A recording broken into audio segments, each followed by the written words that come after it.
Hello everyone, this is Sayyida Khalida Noori and welcome back to Chicken Classes. So आपने I hope आपने पहले की वो दो वीडियोस देख ली होंगी। ये काफ़ी ज़रूरी है क्योंकि जब एनिमल किंगडम या बायोलॉजिकल क्लासिफिकेशन इनफैक्ट पूरी बायोलॉजी आप जैसे पढ़ोगे चीज़ें रिलेट होती चली जाती है, तो इट्स वेरी नेसेसरी कि आप जब भी कोई नेक्स्ट पार्ट देख रहे हो तो आप उसके पहले के पार्ट्स देख चुके हो। तो एनिमल किंगडम में अब तक हम लोगों ने जो पोर्शन कवर किया है वो है बेसिस ऑफ क्लासिफिकेशन। वो आपको ज़रूर से पता होना चाहिए कि बेसिस ऑफ क्लासिफिकेशन आपको पता होता है then you are able to classify animals and उनके जो सर्टेन कैरेक्टर्स होते हैं उन्हें आपको समझने में प्लस मतलब बहुत इजी होता है लर्न करना, क्योंकि बायोलॉजिकल क्लासिफिकेशन एक ऐसा चैप्टर है जिसमें क्या होता है कि आपको बहुत सब लर्न करना पड़ता है। क्लासिफिकेशन चैप्टर पढ़ोगे, देन आप सर्टेन टाइप्स ऑफ किंगडम्स पढ़ोगे, किंगडम मोनेरा पढ़ोगे, प्रोटोस्टा पढ़ोगे, फिर आप अपने प्लांट किंगडम पढ़ोगे, एनिमलिया किंगडम पे आओगे। हम लोग ने सारे किंगडम्स कवर कर लिए हैं। अभी हम लोग का करेंटली एनिमल किंगडम चल रहा है, उसमें हम लोगों ने फाइलम सिलेंट्रेटा तक भी कंप्लीट कर लिया है। बट अभी हम नया कर रहे हैं, सो आई डोंट नो कि आप पहली बार आ रहे हो चैनल पे, पहली बार वीडियो देख रहे हो, लेकिन अगर आप सच में चाहते हो कि आपको ये चीज़ें अच्छी लगे, समझ में आए और आप इसके साथ फ्लो कर सको, ऐसा ना हो कि आपको बहुत ज़्यादा लर्न करना पड़े या आपको चीज़ें समझ ना आए, तो इट्स बेटर कि आप पहले की भी वीडियो ज़रूर देख लें। अगर आप एनिमल किंगडम को अच्छे से तैयार करना चाहते हैं तो इसके जो पहले के पार्ट्स उन्हें देख लें एंड फिर इस पार्ट्स पे आप आए। तो हम स्टार्ट करते हैं अपने फाइलम टीनोफेरा को। टीनोफोरा का ज़्यादातर जो कैरेक्टर है वो सेम है लाइक सिलेंडरेटा, बहुत थोड़े ही बहुत डिफरेंसेस हैं। तो बस आपको क्या करना है कि ये जो कैरेक्टर है इसका स्क्रीनशॉट पहले ले लो और फिर मैं क्या करूँगी आपको एक एक उसको एक्सप्लेन करती चली जाऊंगी। इनका सबसे पहला है सी वॉलनट्स और कोम्ब जेलीज। इनको कॉमनली सी वॉलनट और कोम्ब जेलीज कहा जाता है। क्यों कहा जाता है? देखो, सी वॉलनट इसलिए कहा जाता है क्योंकि उनका शेप कुछ वॉलनट जैसा होता है, कुछ वॉलनट जैसा उनका शेप देखने को मिलता है, नियरली स्फेरिकल सर्कुलर रहता है, ऐसा कुछ शेप रहता है उनका, तो इसलिए इनको सी वॉलनट्स बोला जाता है। कोम्ब जेलीज इसलिए बोला जाता है क्योंकि इनमें कोम्ब प्लेट्स मौजूद होती है। कोम्ब क्या होता है? कोम्ब वो होता है जिससे हम अपने बालों को टेम करते हैं, तो इस टाइप का कुछ रहता है। तो इस टाइप की इनमें प्लेट्स मौजूद होती हैं with the help of that, जिनसे वो मूवमेंट कर पाते हैं। ठीक, तो ये सी वॉलनट्स और कोम्ब जेलीज इनको बोला जाता है। इनका हैबिटेट कैसा है? मैरीन है, सिमेट्री, रेडियल है एंड डिप्लोब्लास्टिक है। आई होप कि आपको डिप्लोब्लास्टिक समझ में आया होगा, मैंने पहले वीडियो में बताया है। इनका level of organization tissue level organization है, विच मीन्स कि बहुत ज़्यादा कॉम्प्लेक्स ऑर्गेनाइजेशन नहीं है इनका। इनमें बस सेल्स का क्या है, division of labour multi cellular है। सेल्स क्या है, ग्रुप में अरेंज हो चुकी हैं and certain type of group एक पर्टिकुलर फंक्शन को परफॉर्म करेंगे।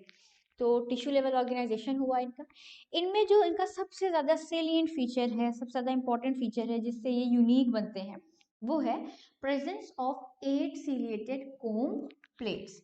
इनमें क्या होता है, कोम्ब प्लेट्स मौजूद होती हैं। कितनी? 8 रहती हैं। सीलिएटेड रहती हैं, मतलब उनमें हेयर लाइक फाइन स्ट्रक्चर्स मौजूद होते हैं एंड इन कोम्ब प्लेट्स की मदद से ही वो क्या करते हैं, लोकोमोशन कर सकते हैं। ये सिसाइल नहीं होते हैं, ये लोकोमोट करते हैं। तो इनमें इस तरह से कुछ रहता है, ऐसे 8 रहेगी। अब आपको पीछे सरफेस से भी देखने को मिलेगा ऐसे करके, और इनके ऊपर छोटे छोटे फाइन हेयर लाइक सीलिया मौजूद रहते हैं और इसकी मदद से क्या होता है, ये लोकोमोशन करते हैं। And because of the presence of these comb plates, इन्हें हम क्या बोलते हैं, कोम्ब जेलीज भी बोलते हैं कॉमनली। और थोड़ा बहुत इनका जो शेप रहता है वो वॉलनट जैसा रहता है, तो इनको हम सी वॉलनट भी बोल देते हैं।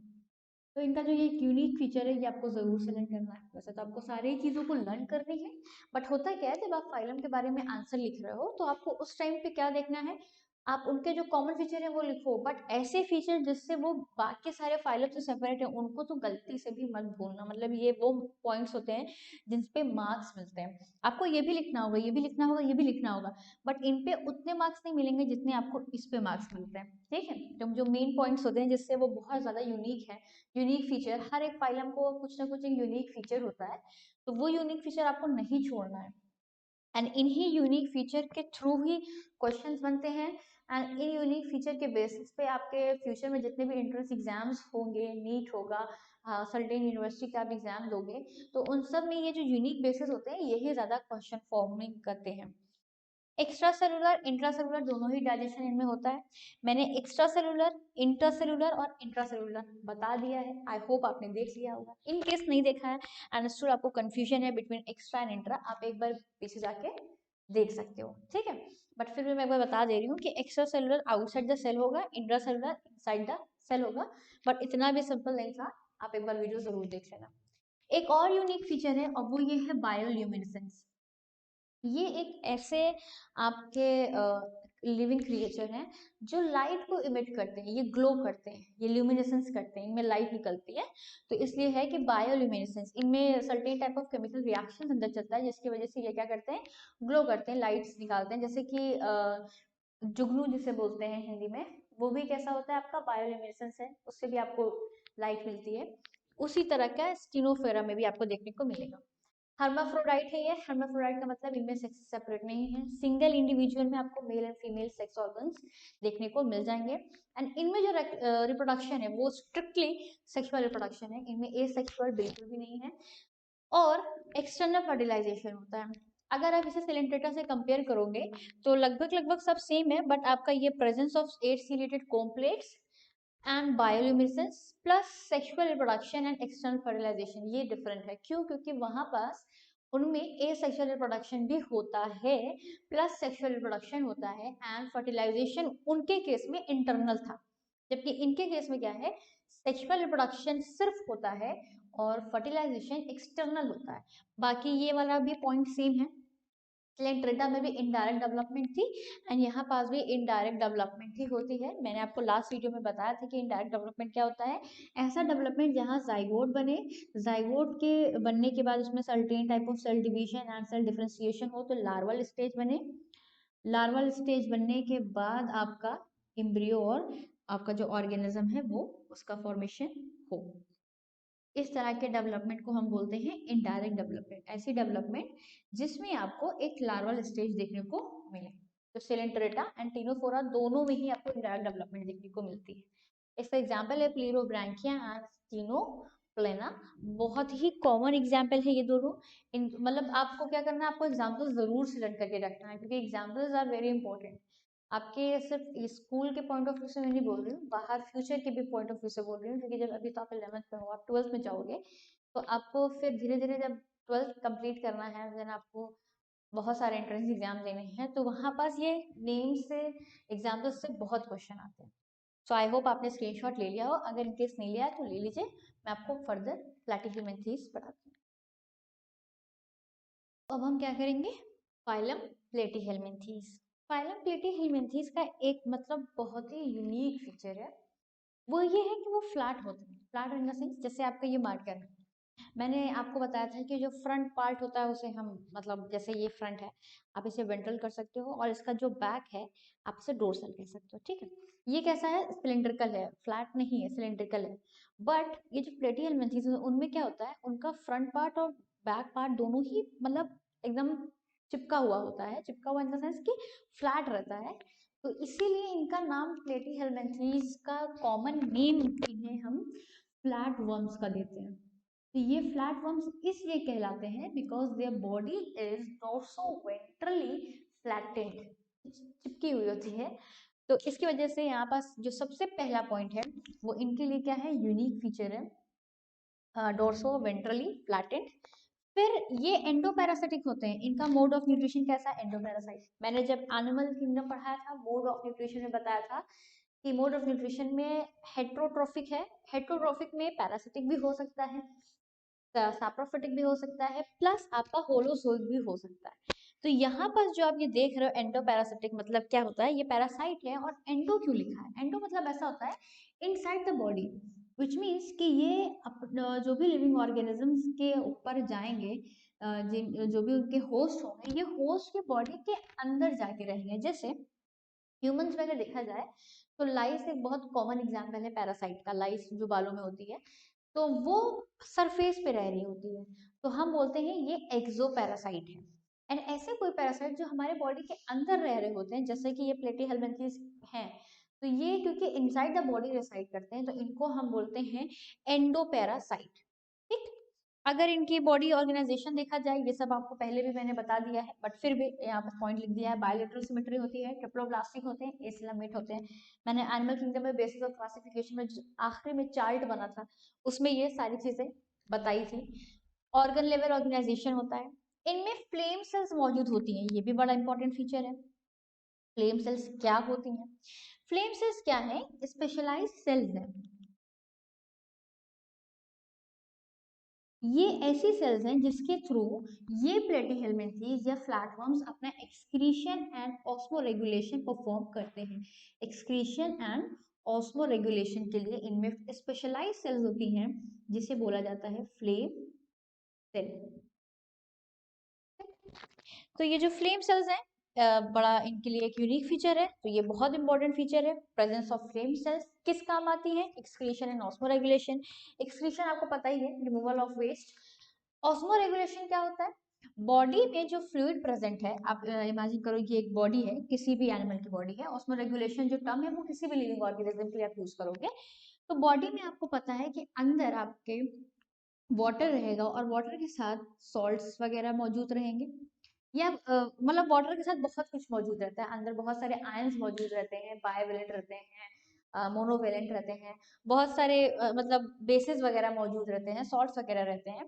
तो ये जो बैलेंस होता है between water level and salt concentration, ये हमेशा मेंटेन रहना चाहिए। अगर ये गड़बड़ होता है तो ये बहुत मतलब दिक्कत वाली बात होती है। इससे डिजीज मतलब आप अगर ह्यूमन के रिस्पेक्ट में बात करें तो आप इल माने जाओगे, यू आर नॉट फिट। ठीक है, तो ये जो ऑस्मो रेगुलेशन है, वैसे भी ये ओवरऑल बॉडी में बहुत इंपॉर्टेंट है। एक्सक्रीशन, ऑस्मो रेगुलेशन, ये सारी जो चीजें हैं, ये मेन फिजियोलॉजिकल पार्ट्स हैं, मेन फिजियोलॉजिकल सिस्टम्स हैं, जिन्हें बहुत स्मूथली रन करना होता है। इन सिस्टम्स में अगर जरा सा भी कोई भी प्रॉब्लम आती है तो आप फौरन से बीमार पड़ जाते हो, फौरन से आप इल पड़ जाते हो। तो ऑस्मो रेगुलेशन क्या होता है? ये एक ऐसा प्रोसेस होता है बॉडी का, जिसमें लिविंग ऑर्गेनिजम्स के अंदर का जो उनका optimum water level and ion concentration, salt concentration है, वो मेंटेन रहे। और ये ऑस्मो रेगुलेशन एक्सक्रीशन कौन कराता है? In case of Platyhelminthes flame cells कराते हैं। जैसे जैसे आप फाइल में आगे बढ़ते जाओगे, आपको पता चलेगा कि धीरे धीरे ऑर्गन्स मॉडिफाई होते चले गए एंड एक्सक्रीशन के लिए, ऑस्मो रेगुलेशन के लिए और ज्यादा मॉडिफाइड ऑर्गन यूज होने लग गए। फर्दर हायर फाइलम्स में किडनी वगैरह यूज होने लग जाएंगी, इसको भी हम आगे पढ़ेंगे। ठीक। हर्माफ्रोडाइट होते हैं, मतलब कि सेम ऑर्गेनिज्म में male and female sex part पाए जाते हैं। फर्टिलाइजेशन इंटरनल होता है, विच मीन्स कि इनसाइड द बॉडी ही फर्टिलाइजेशन हो जाएगा। इनडायरेक्ट डेवलपमेंट होता है, इनडायरेक्ट डेवलपमेंट का मतलब लार्वल स्टेज पाई जाती है, और इनमें कई सारी लार्वल स्टेज पाई जाती है, मेनी लार्वल स्टेजेस। कुछ कुछ ऑर्गेनिजम्स या कुछ कुछ फाइलम ऐसे हैं जहाँ सिंगल लार्वल स्टेज पाई जाती है, जैसे सिलेंट्रेटा वगैरह में जनरली सिंगल लार्वल स्टेज आती है, लेकिन इसमें प्लेटीहेल्मिन्थेस में कई सारी लार्वल स्टेजेस आती हैं। और एक बहुत खास बात है इनमें, वो है रीजेनरेशन। अच्छा, रीजेनरेशन ऐसा नहीं है कि प्लेटीहेल्मिन्थेस के हर एक मेंबर के पास एक कैपेसिटी है, नहीं।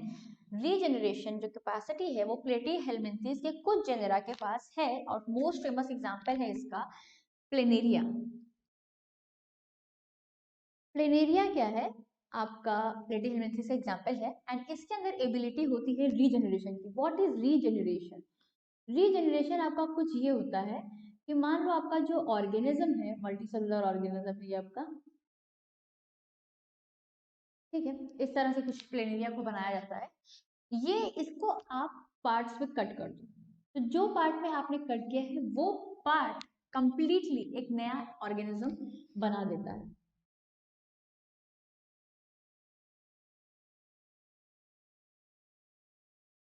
कुछ इस तरह से।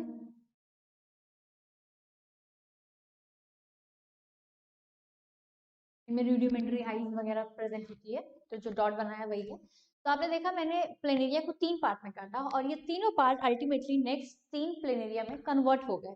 तो इस एबिलिटी को बोलते हैं रीजनरेशन। एंड रीजनरेशन क्या है? A type of asexual reproduction भी है, मतलब एक ऐसा रिप्रोडक्शन जिसमें गैमीट का फॉर्मेशन या फ्यूजन की जरूरत नहीं है, बल्कि एक सिंगल इंडिविजुअल के उसके कुछ पार्ट से आप नया इंडिविजुअल बना ले रहे हो। तो रीजनरेशन प्लानेरिया का, मतलब प्लानेरिया रीजनरेशन का एक बड़ा ही फेमस एग्जांपल है। अगर आपने अभी से पहले कभी भी रीजनरेशन सुना होगा तो वहां आपने प्लेनेरिया एग्जाम्पल जरूर पढ़ा होगा फॉर श्योर। ठीक, फिर इनके फर्दर मैंने 2 एग्जाम्पल और लिखे हैं, टेनिया एंड फैसियोला। टेनिया आपका टेपवर्म होता है एंड फैसियोला को लीवर फ्लूक भी बोला जाता है। सब क्या है, पैरासिटिक है, क्योंकि पहले ही मैंने यहाँ लिखा ये कैसे है, एंडोपैरासाइट है। एंडोपैरासाइट होने का मतलब क्या है कि ये बॉडी के अंदर रिसाइड करने वाले हैं। बॉडी के अंदर रिसाइड करना मतलब बाहर इन्वायरमेंट का अलग है, बाहर जो हैबिटेट है वो अलग है। बॉडी के अंदर अगर ह्यूमन की बॉडी के अंदर की बात करें, स्टमक रीजन प्राइमरली या इंटेस्टाइन रीजन, यहाँ बहुत सारे एंजाइम्स मौजूद होते हैं। स्टमक रीजन में HCl मौजूद है, म्यूकस मौजूद है, तो मतलब कैसे वो वहां सर्वाइव करते होंगे। तो उनके सर्वाइवल के लिए ये जो प्लेटीहेल्मिन्थेस होते हैं इनमें सर्टेन टाइप ऑफ एडाप्टेशन होता है। वो एडाप्टेशन कैसा है,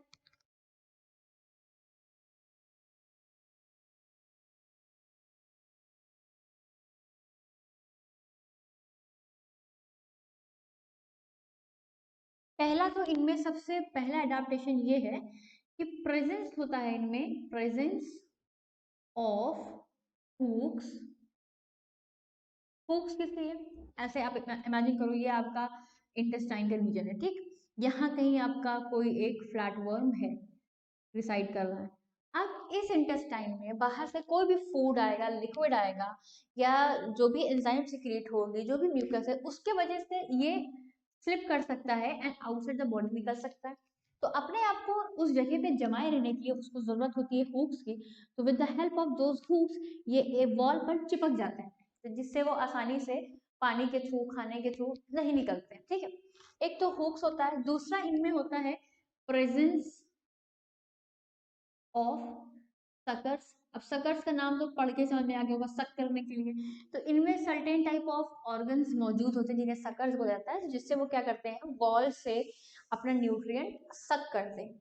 और अगर इनमें ये देखा जाए कि ये न्यूट्रिशन कैसे लेते हैं, क्योंकि अब ये तो क्लियर है ये एंडोपैरासाइट है। पैरासाइट क्या होते हैं, प्रिपेयर्ड न्यूट्रिशन को बस एब्जॉर्ब कर लेते हैं।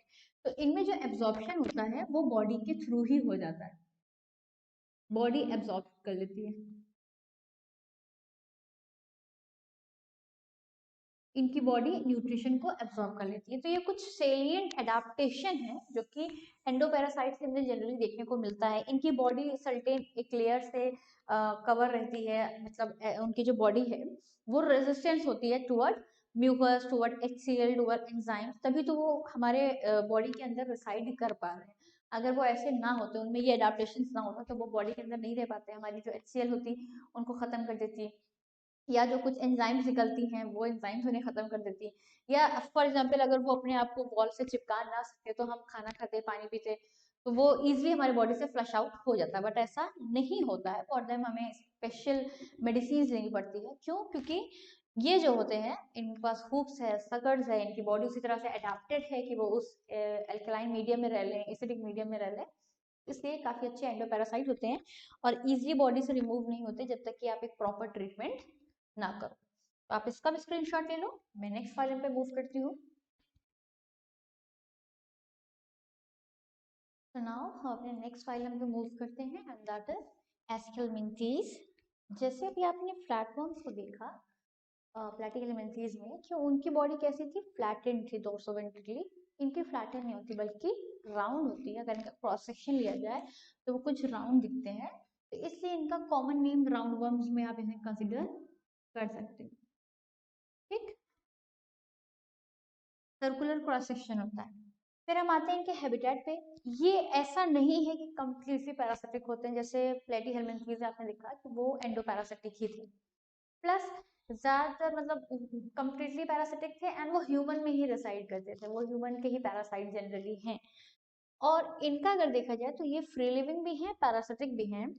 फ्री लिविंग में ये एक्वेटिक टेरेस्ट्रियल दोनों हो सकते हैं, और पैरासिटिक में ये प्लांट पर भी हो सकते हैं और एनिमल पे भी हो सकते हैं। तो ये बड़ी मतलब इंपॉर्टेंट फीचर है इनके पैरासिटिक मोड ऑफ न्यूट्रिशन के लिए, कि एस्केलमेंथेस जो है पैरासिटिक तो है but for both plants and animals.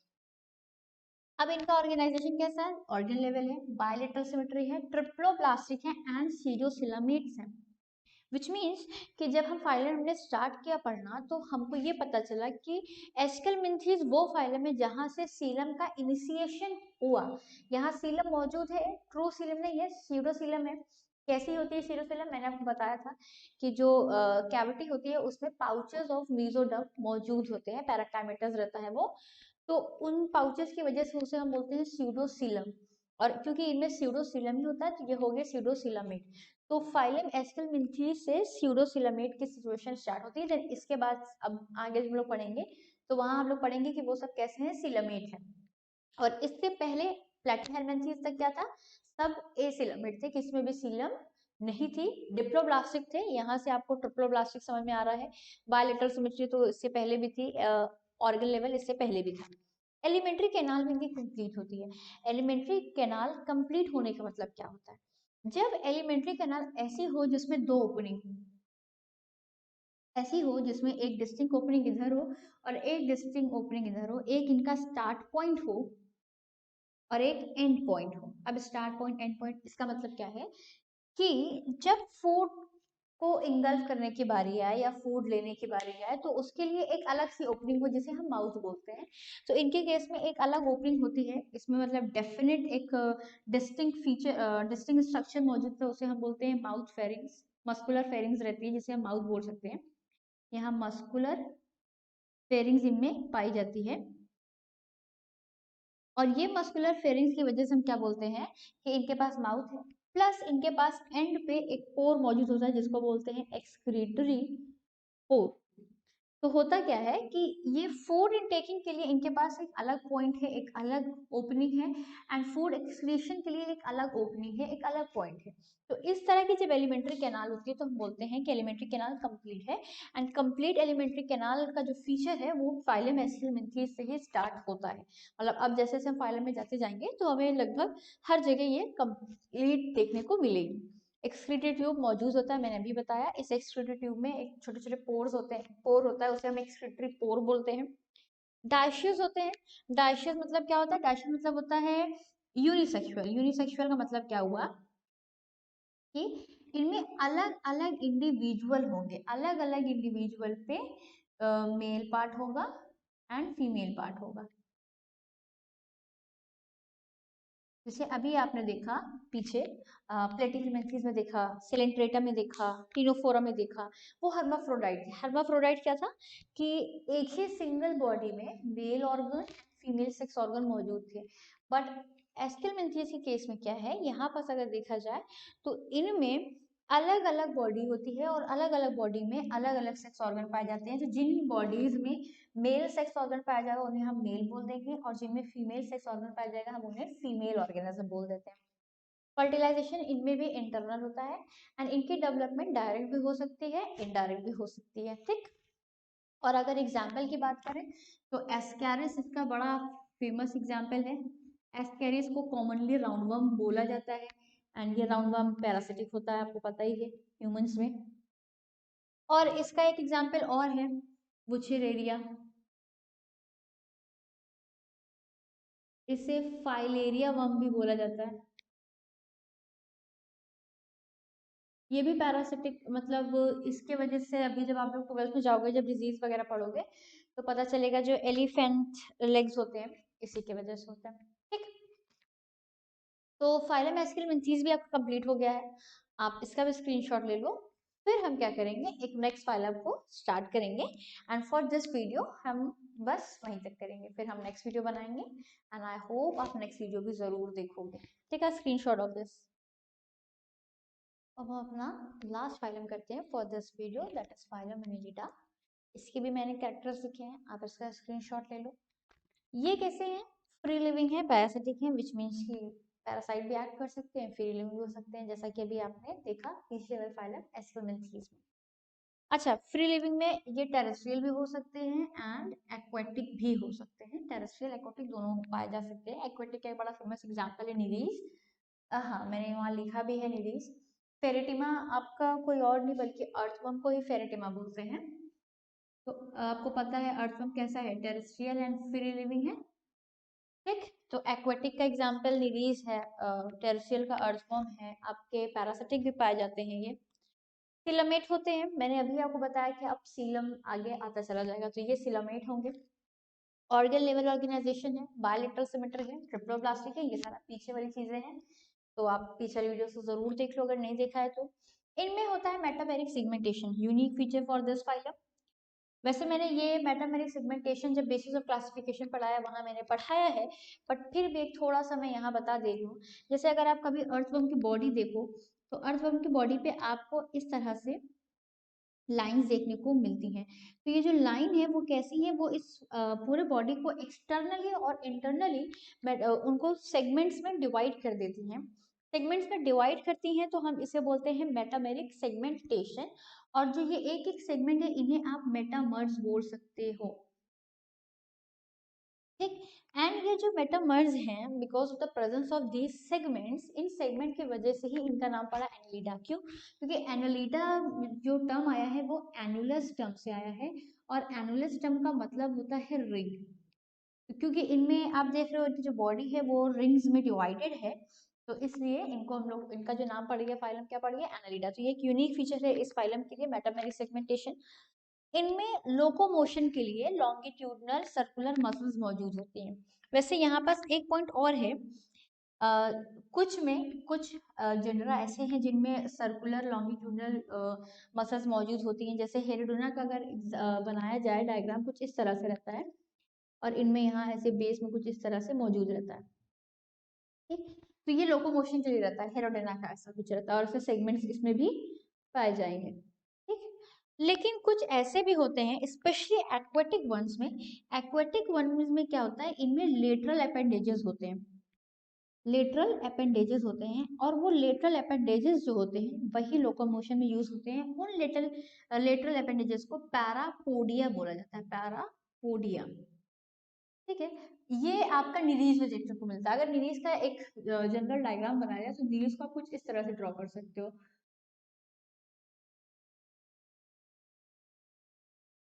पहले तो आप सेगमेंट सारे बना लो, और फिर उसके बाद इनमें लेटरल अपेंडेजेस इस तरह से निकाल दो। इनमें ढेर सारे लेटरल अपेंडेजेस मौजूद होते हैं, जिसकी वजह से ये एक्वेटिक मीडिया में इजीली सरवाइव कर पाते हैं और फ्लोट कर पाते हैं, स्विम कर पाते हैं, एक्चुअली लोकोमोशन कर पाते हैं। एक्चुअली जो ये लेटरल अपेंडेजेस निकलते हैं वो सेगमेंट से ही निकलते हैं, बट अपने थोड़ा रफ सा डायग्राम बनाया है। तो ये निरीज कुछ इस तरह से दिखता है, एक्वेटिक होता है, और उसमें आप देख रहे हो क्लियरली मैंने बॉडी पर साइड में निकाले हुए हैं लेटरल अपेंडेजेस। तो ये अपेंडेजेस को पैरापोडिया बोलते हैं, जो उन्हें लोकोमोशन में हेल्प करते हैं इन दैट एक्वेटिक मीडियम। इनका सर्कुलेटरी सिस्टम कैसा होता है, क्लोज्ड। अच्छा, सर्कुलेटरी सिस्टम क्लोज होने का मतलब क्या है, ये भी एक इम्पॉर्टेंट फीचर है इनके लिए। क्यों? क्योंकि इससे पहले तक जो भी सर्कुलेटरी सिस्टम था वो कैसा था, वो ओपन टाइप का था। यहाँ से आपका लगभग लगभग क्लोज टाइप का स्टार्ट हो जाता है ज्यादातर केसेस में। नेफ्रिडिया इनमें मौजूद होती है। नेफ्रिडिया क्यों क्या है, नेफ्रिडिया स्पेशलाइज्ड सेल्स हैं जो इनको एक्सक्रीशन एंड ऑस्मोरेगुलेशन कराती हैं। तो इनमें ऑस्मोरेगुलेशन एंड एक्सक्रीशन के लिए जो स्पेशलाइज्ड पार्ट है वो क्या है, नेफ्रिडिया। जैसे आपने पीछे पढ़ा फ्लेम सेल्स, वैसे यहाँ है आपका नेफ्रिडिया। इनमें न्यूरल सिस्टम पाया जाता है, बहुत ज्यादा एडवांस नहीं रहता है, बहुत कॉम्प्लेक्स नहीं रहता है, बट कुछ हिस्सा न्यूरल सिस्टम का प्रेजेंट रहता है। तो वो कैसा रहता है, उसमें रहता है पेयर्ड गैंग्लिया, दो मतलब गैंग्लिया मौजूद रहते हैं, और ये गैंग्लिया जो रहते हैं मतलब पेयर्ड रहते हैं, और ये लेटरली कनेक्टेड होते हैं with double ventral nerve cord. मतलब वेंट्रल पोर्शन पे एक नर्व कॉर्ड रहेगी, इस तरह से कुछ डबल नर्व कॉर्ड रहेगी वेंट्रल पोर्शन पे, और ये कनेक्टेड रहेगा पीछे विद लेटरल नर्व्स, किससे, पेयर्ड गैंग्लियन से, ठीक। तो इनमें न्यूरल सिस्टम का समझ लीजिए इजाद हो जाता है। इस फाइलम से आपको न्यूरल सिस्टम भी देखने को मिलेगा, बहुत ज्यादा कॉम्प्लेक्स नहीं रहता, सिंप्लीफाइड रहता है, बट यस प्रेजेंस आ जाती है। ये डायशियस मनुष्य दोनों हो सकते हैं। डायशियस मतलब होता है यूनिसेक्सुअल, यूनिसेक्सुअल अभी मैंने आपको बताया, जिनमें मेल फीमेल अलग अलग। और मोनोशियस मतलब होता है बायसेक्सुअल, बायसेक्सुअल होने का मतलब क्या होता है, सेम ऑर्गेनिज्म में मेल फीमेल पार्ट दोनों पाए जाएंगे। तो निरीज जो है, निरीज जो कि एक्वेटिक है, जिसमें पैरापोडिया प्रेजेंट होता है, ये एग्जाम्पल है आपके डायशियस का। एंड फेरेटिमा अर्थवॉर्म या हेरेडोना, इसको आप ब्लड सकिंग लीच भी बोलते हो, ये लीच है। तो ये दोनों जो हैं, ये दोनों एग्जाम्पल हैं आपके बाइसेक्सुअल या मोनोशियस के, या इनको आप हर्माफ्रोडाइट भी बोल सकते हो। तो ये है आपका फाइलम एनिलिडा जो कि कंप्लीट हो गया है, जिसके सेलिएंट फीचर्स, स्पेशल फीचर्स आपने देख लिए हैं। हाँ, एक last part, close circulatory system, मुझे उसे बताना है। वैसे मतलब ओवरऑल इसका कंप्लीट हो गया है, लेकिन अभी मैं आपको एक डिफरेंस दिखाने जा रही हूँ close circulatory system and open circulatory system में। तो इसका स्क्रीनशॉट अगर नहीं लिया तो जल्दी से ले लो।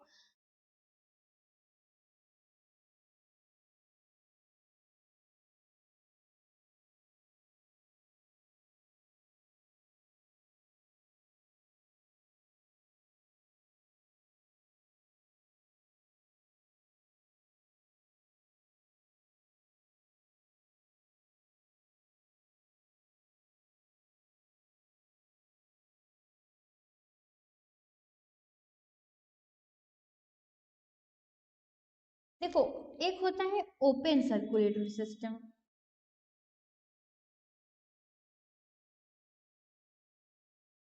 इसमें क्या होता है? ओपन सर्कुलेटरी सिस्टम में ये होता है कि आपका जहां से भी ब्लड पंप कर रहा है या बॉडी में जो भी फ्लूइड फ्लो कर रहा है, उसमें डायरेक्टली जो ऑर्गन्स हैं, जैसे ही यहाँ से ब्लड पंप हुआ, जिस भी ऑर्गन से ब्लड पंप हुआ है, वो ब्लड पंपिंग ऑर्गन जो भी है, हार्ट है, तो वो क्या करेगा, वो डायरेक्टली ब्लड इनको दे देगा। मतलब एक तरह से देखा जाए तो जैसे मैं यहाँ खड़ी हूँ और मुझे कोई बाल्टी भर के पानी मेरे पर फेंक दे, तो ये हो गया आपका क्या, open close system, circulatory system. And closed में क्या होता है, क्लोज सर्कुलेटरी सिस्टम में ट्यूब्स आ जाती हैं, एक स्पेशल पाथवे आ जाता है। इसमें क्या होता है, जो ब्लड पंपिंग मशीन है बॉडी के अंदर, हार्ट स्ट्रक्चर या हार्ट, तो ये जो होता है, ये ब्लड को पहले ट्रांसफर करता है छोटे छोटे ट्यूब्यूल्स में, आर्टरीज है, वेन्स है, कैपिलरीज है, इन सब चीजों में। ये सारा कॉम्प्लेक्स स्ट्रक्चर तो अभी हम लोग को आगे पढ़ना है ह्यूमन फिजियोलॉजी में, अभी एक जनरल देख लो।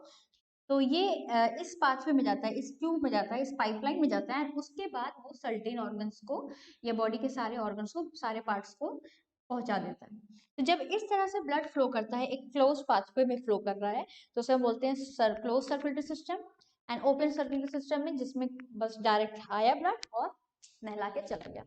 और इसमें क्या है, एक सिंपल पाइप है, पाइप आ रहा है, देन उस पाइप के थ्रू कोई बात कर रहा है, तो वो क्या हो जाएगा, आपका क्लोज सर्कुलेटरी सिस्टम हो जाएगा।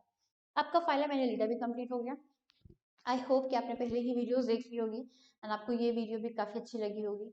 एंड प्लीज़ आप वेट करिए, हम नेक्स्ट वीडियोस भी बनाएंगे। एंड आपका जो फ्री स्टडी जोन बैच है, जो हमारा इनिशिएटिव है आपका पूरा कोर्स कंप्लीट कराना ऑनलाइन प्लेटफॉर्म पे ही, वो हम ज़रूर कंप्लीट करेंगे एंड इंशाल्लाह प्रॉपर टाइम पे ही करेंगे। बस आपको थोड़ा सा हमारे साथ कोऑपरेट करना होगा, जैसे जैसे वीडियो आती है बस देखते जाइए। आई होप आपको ये वीडियो भी अच्छी लगी होगी। Thank you.